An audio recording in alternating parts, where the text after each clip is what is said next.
Hi friends, welcome to எஸ்மா சமையல். இன்றைக்கி நம்மளோட சேனலில் நம்ம பார்க்க போகிற ரெசிபி என்னன்னா சூப்பரான எண்ணெய் கத்திரிக்காய் குழம்பு. இன்றைக்கி நான் செஞ்சுருக்க மெத்தடில் நீங்களும் கண்டிப்பாக செஞ்சு பாருங்கள். ரொம்ப ரொம்ப டேஸ்ட்டாக இருக்கும். கத்திரிக்காய் வேணான்னு சொல்லி ஓடுறவங்க கூட இந்த மாதிரி செஞ்சு கொடுத்தீங்கன்னா ரொம்ப ரொம்ப விரும்பி சாப்பிடுவாங்க. திரும்ப திரும்ப இதே மெத்தடில் செஞ்சு தர சொல்லியும் கேட்பாங்க. அதனால் கண்டிப்பாக வீடியோவை ஸ்கிப் பண்ணாமல் பாருங்கள். அப்போ தான் நான் சொல்லி கொடுத்த மெத்தட் உங்களுக்கு முழுசாக தெரியும்.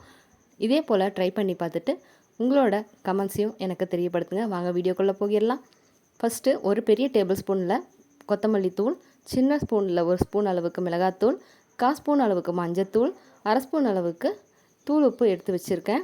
இதை நாளையும் கொஞ்சம் போல் தண்ணி விட்டுட்டு கரைச்சி விட்டுக்கலாம். அதாவது நம்ம கத்திரிக்காயை இன்றைக்கி மசாலாவில் பெரட்டிட்டு தாங்க எண்ணெயில் போட்டு வதக்க போகிறோம். அதுக்காக தான் நம்ம இன்றைக்கி மசாலாவை கரைச்சிட்ருக்கோம். இப்போ கத்திரிக்காயை 4 துண்டுகளாக கட் பண்ணி எடுத்து வச்சுருக்கேன். அதாவது 4 பக்கமும் கீரல் போட்ட மாதிரி கட் பண்ணி எடுத்துக்கோங்க. உள்ளே ஏதாவது பூச்சி இருக்கான்னு செக் பண்ணிவிட்டு இப்போ நம்ம எடுத்து வச்ச மசாலாவை இதில் ஃபுல்லாக அப்ளை பண்ணிக்கலாம். 4 பக்கமும் எல்லா பக்கமும் நம்ம மசாலா படுறது போல் ஸ்ப்ரெட் பண்ணி விட்டுக்கலாம். நல்லா இது மாதிரி எல்லா பக்கமும் தடவி விட்டுக்கோங்க. அப்போ தான் கத்திரிக்காய் நமக்கு மசாலா தன்மையோட சூப்பராக இருக்கும். சாப்பிட்றதுக்கும் ரொம்ப ரொம்ப அருமையாக இருக்குங்க. இப்போது எல்லாமே ஸ்டஃப் பண்ணி வச்சாச்சு. இது ஒரு பக்கம் இருக்கட்டும். வடசட்டியில் நல்லெண்ணெய் ஊற்றிக்கோங்க. நம்ம இன்றைக்கி எண்ணெய் கத்திரிக்காய்க்கு நல்லெண்ணெய் ஊற்றி தான் செய்ய போகிறோம். நல்லெண்ணெய் ஊற்றும் போது தான் அதோட ஃப்ளேவரோடு சேர்ந்து குழம்பு சூப்பராக இருக்கும். எண்ணெய் கொஞ்சம் காஞ்சதுக்கப்புறம் நம்ம கத்திரிக்காய்களை ஒன்று ஒன்றா இதில் சேர்த்துக்கலாம். படப்படன்னு அப்படியே சேர்த்துறாதீங்க, ஏன்னா எண்ணெய் தெரிச்சிரும். நம்ம வேறு உள்ள மசாலாலாம் ஸ்டஃப் பண்ணி வச்சுருக்கோம். ஒரு வேளை மேலே தெரிச்சிருச்சு அப்படின்னா நமக்கு தான் எரியும். அதனால் பொறுமையாக ஒன்று ஒன்றா சேர்த்துக்கோங்க. அடுப்பை மீடியம் ஃப்ளேம்லேயே வச்சுட்டு கத்திரிக்காய் எல்லா பக்கமும் நல்லா பொறுமையாக வதங்கி வர வரைக்கும் வெயிட் பண்ணுங்கள். கிளறும் போதும் ரொம்ப ஹார்ஷாக கிண்டாமல் பொறுமையாக கிண்டி விடுங்க. ஏன்னா உள்ள ஸ்டஃபிங் இருக்கிறதுனால வெளியே லீக் ஆக ஆரம்பிச்சிரும். இப்போ பார்த்தீங்கன்னா நம்மளோட கத்திரிக்காய் நல்லா தோல் சுருண்டு கலர் மாறி வந்துருச்சு. அதாவது பாதி அளவுக்கு வெந்துட்டு வந்துருச்சு. இந்த ஸ்டேஜில் நம்ம ஃபுல்லாக எண்ணெயை இருத்துட்டு கத்திரிக்காய்களை ஒன்று ஒன்றா எடுத்து பிளேட்டுக்கு மாற்றி எடுத்து வச்சுக்கலாம். இப்போது நம்ம அதே எண்ணெயில் கடுகு, உளுந்து, கடலைப்பருப்பு 3யும் சேர்த்துருக்கோம். கூடவே கொஞ்சமாக வெந்தயம் சேர்த்துக்கலாம். ஜீரகம், கொஞ்சம் மிளகு 2யும் சேர்த்துக்கலாம். இதெல்லாம் பொரியிற டைமில் ஒரு 3 வரமிளகா, 2 கொத்து கருவேப்பிலையாக எடுத்து வச்சுருக்கேன். அதையும் இதில் தாளிப்புக்காக சேர்த்துக்கலாம். இதெல்லாம் சேர்த்துட்டு ஒரு 100 150 கிராம் வரைக்கும் சின்ன வெங்காயத்தை எடுத்துக்கோங்க. கூடவே ஒரு முழு பூண்டை எடுத்துக்கோங்க. பூண்டு, வெங்காயம் 2யும் சேர்த்துட்டு நல்லா வதக்கிக்கோங்க. நான் இன்றைக்கி சின்ன வெங்காயம் சேர்த்தலைங்க, பெரிய வெங்காயம் தான் சேர்த்துருக்கேன். ஏன்னா நான் இன்றைக்கி கொஞ்சம் வேலையாக இருக்கிறதுனால டக்குன்னு வேலையை முடிக்கணுங்கிறதுக்காக பெரிய வெங்காயமே யூஸ் பண்ணிட்டேன். நீங்கள் போடும்போது சின்ன வெங்காயம் போட்டு செய்யுங்க, ருசி சூப்பராக இருக்கும். இது மாதிரி நல்லா கலர் மாறி நல்லா கண்ணாடி பதம் வர வரைக்கும் கிளறி விட்டுக்கலாம். இது இப்போ நல்லா வதங்கி வந்ததுக்கப்புறம் குழம்புக்கு தேவையான மசாலா பொடிகளை சேர்த்துக்கலாம். கொஞ்சமாக மஞ்சத்தூள், உப்புத்தூள், காரத்துக்கு ஏற்றா போல் நம்ம குழம்பு பொடி சேர்த்துருக்கேன். கூடவே ஒரு 3-4 ஸ்பூன் அளவுக்கு கொத்தமல்லி தூள் சேர்த்துருக்கேன். குழம்பு மிளகாய் பொடி தூள் பார்த்திங்கன்னா நான் வீட்டில் அரைச்சதை தாங்க இன்றைக்கி சேர்த்துருக்கேன். இந்த மசாலா தூள் போட்டு நம்ம குழம்பு வைக்கும் போது ரொம்ப ரொம்ப டேஸ்ட்டாக இருக்கும். வாசமும் கும்முன்னு வரும். ரொம்ப ரொம்ப ருசியாக இருக்கும் குழம்பு நமக்கு. மசாலா பொடியோட லிங்க் நான் வீடியோவில் டிஸ்கிரிப்ஷனில் கொடுத்துட்றேன். வேணும்னா போய் செக் பண்ணி பாருங்கள். இப்போது நம்மளோட மசாலா பொடி எல்லாமே எண்ணெயிலே வதங்கி பச்சை வாசமெல்லாம் போனதுக்கு அப்புறமா ஒரு 5 மீடியம் சைஸ் குண்டு தக்காளி தாங்க நான் இன்றைக்கி சேர்த்துருக்கேன்.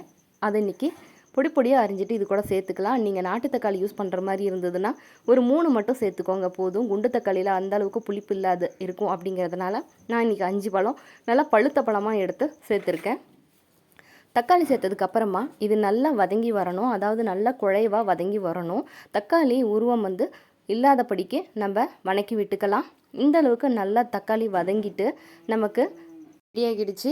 இதுக்கப்புறமா நம்ம ஏற்கனவே எண்ணெயில் வதக்கி வச்ச கத்திரிக்காய்களை இதில் சேர்த்துக்கலாம். கத்திரிக்காய் சேர்த்தும்போது அப்படியே கொட்டிடாமல் பார்த்து பொறுமையாக சேர்த்துங்க. எனக்கு கத்திரிக்காய் நமக்கு ஏற்கனவே பாதி அளவுக்கு வதக்கி வச்சுருக்கோம். டப்புன்னு உடஞ்சி போயிடாமல் இருக்கும். அதுக்காக தான் இது மாதிரி சேர்த்துட்டு பொறுமையாக கிண்டி விட்டுக்கலாம். அதாவது அடியிலேருந்து மேல் பக்கம் வரைக்கும் நம்ம பொறுமையாக கரண்டி விட்டு மென்மையாக திருப்பி விட்டுக்கலாம். இப்போ எல்லா பக்கமும் கத்திரிக்காயில் மசாலாலாம் ஃபுல்லாக இறங்குற மாதிரிக்கு நம்ம பரட்டி விட்டாச்சு. இதுக்கப்புறமா நம்ம புளி தண்ணியை சேர்த்துருக்கோம். அதாவது ஒரு பெரிய எலுமிச்சப்பழம் அளவுக்கு நான் புளி எடுத்திருந்தேன். அது நல்லா கரைச்சிட்டு தண்ணியை சேர்த்துக்கலாம். தண்ணி சேர்த்துட்டு நம்ம இப்போது பச்சை வாசம் போகிற வரைக்கும் கொதிய விட்டுக்கலாங்க. அது வரைக்கும் நம்ம இது எல்லாத்தையும் கலந்து கொடுத்துக்கலாம். கட்டிகள் இல்லாமல் எல்லாமே நம்ம கலந்து விட்டுக்கலாம். இது மாதிரி கலந்து விட்டுட்டு அடுப்பை இப்போ மீடியம் ஃப்ளேமில் வச்சுட்டு தேவையான அளவு உப்பு தேவைப்படும்ல, அதையும் சேர்த்துக்கலாம். நமக்கு எந்த அளவுக்கு உப்பு தேவையோ அந்த அளவுக்கு சேர்த்துக்கோங்க. ஏற்கனவே நம்ம கத்திரிக்காயெல்லாம் ஸ்டஃபிங்காக கொஞ்சம் சேர்த்துருந்தோம். அதே போல் தக்காளி வதக்கிறதுக்கு முன்னாடி மசாலாவில் கொஞ்சம் சேர்த்துருந்தோம். அதனால் குழம்புக்கு எந்த அளவு தேவைன்னு பார்த்துட்டு சேர்த்துக்கோங்க. இப்போது புளியோட பச்சை போயிட்டு நல்லா எண்ணெய் தெளிஞ்சு வந்ததுக்கப்புறமா நான் வந்து இன்றைக்கி ஒரு மூடி தேங்காயை ஆட்டி இதில் ஊற்றிருக்கேன். நீங்கள் தேங்காய் ஊற்றாமையும் கூட இதை செய்யலாம். நான் பர்சனலாக வந்து எனக்கு தேங்காய் சேர்த்தா தான் ரொம்ப பிடிக்கும் அப்படிங்கிறதுனால நான் தேங்காய் சேர்த்து தாங்க செய்வேன். தேங்காய் சேர்த்தனதுக்கப்புறம் நம்மளோட கன்சிஸ்டன்சி செக் பண்ணிக்கலாம். குழம்பு நமக்கு எந்த அளவுக்கு கிரேவி தேவையோ திக்னஸ் அந்த அளவுக்கு சேர்த்துக்கலாம். நம்மளோட குழம்பு இப்போ கொதிஞ்சிட்டு சூப்பராக எண்ணெய் தெளிஞ்சு வந்துருச்சுங்க. கம கமன்னு வாசமாக சூப்பராக இருக்கும். கத்திரிக்காய் குழம்பு நான் சொல்லி கொடுத்த இதே மெத்தடில் நீங்களும் கண்டிப்பாக ட்ரை பண்ணி பாருங்கள். கத்திரிக்காய் ஒன்று ஒன்றும் சாப்பிடும்போது அப்படியே கரைஞ்சி போயிடுங்க வாயில், அந்த அளவுக்கு டேஸ்ட்டாக இருக்கும். நீங்களும் கண்டிப்பாக இதே மெத்தடில் செஞ்சு பாருங்கள். நான் சொன்னது போலவே அதே அளவுகளோட செய்யுங்க. ரொம்ப ரொம்ப டேஸ்ட்டாக இருக்கும். சுடு சாப்பாட்டில் கத்திரிக்காய் போட்டு நீங்கள் சைடிஷ் வச்சு சாப்பிட்டீங்கன்னா சாப்பாடு எந்த அளவுக்கு சாப்பிட்றோங்கிறதையும் மறந்து ரசித்து சாப்பிடுவோம். அந்த அளவுக்கு டேஸ்ட்டாக இருக்கும்.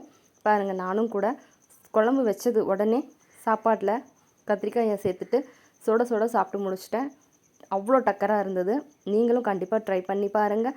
நான் இன்றைக்கி பார்த்தீங்கன்னா சாப்பாடோட 4-5 கலர் குடலை வறுத்து வச்சுருந்தேன். அதையும் சேர்த்து தாங்க சாப்பிட்டேன். அட்டகாசமாக இருக்கும் இந்த குழம்பு. நீங்களும் கண்டிப்பாக உங்கள் வீட்டில் ட்ரை பண்ணி பாருங்கள். இது மாதிரி உங்கள் வீட்டில் நீங்களும் எண்ணெய் கத்திரிக்காய் குழம்பு செஞ்சு கொடுத்தீங்கன்னா கண்டிப்பாக கத்திரிக்காய் வேணான்னு சொல்கிறவங்க கூட ரொம்ப ரொம்ப விரும்பி சாப்பிடுவாங்க. அந்த அளவுக்கு ருசியாக இருக்கும். நீங்களும் உங்கள் வீட்டில் இதே மெத்தடில் ட்ரை பண்ணி பார்த்துட்டு உங்களோட கமெண்ட்ஸை மறக்காமல் எனக்கு ஷேர் பண்ணுங்கள். நம்ம சேனலில் இருக்கக்கூடிய எல்லா வீடியோஸும் உங்களுக்கு பிடிச்சிருந்தது அப்படின்னா ப்ளீஸ் லைக் பண்ணுங்கள், ஷேர் பண்ணுங்கள், சப்ஸ்கிரைப் பண்ணுங்கள். சப்ஸ்கிரைப் பண்ணலைன்னா கூட பரவாயில்லைங்க, அட்லீஸ்ட் ஒரு லைக் பட்டனையாவது தட்டி விடுங்க. அப்போ தான் மற்றவங்களுக்கு போய் ரீச் ஆகும். தேங்க்ஸ் ஃபார் வாட்சிங் மை வீடியோ.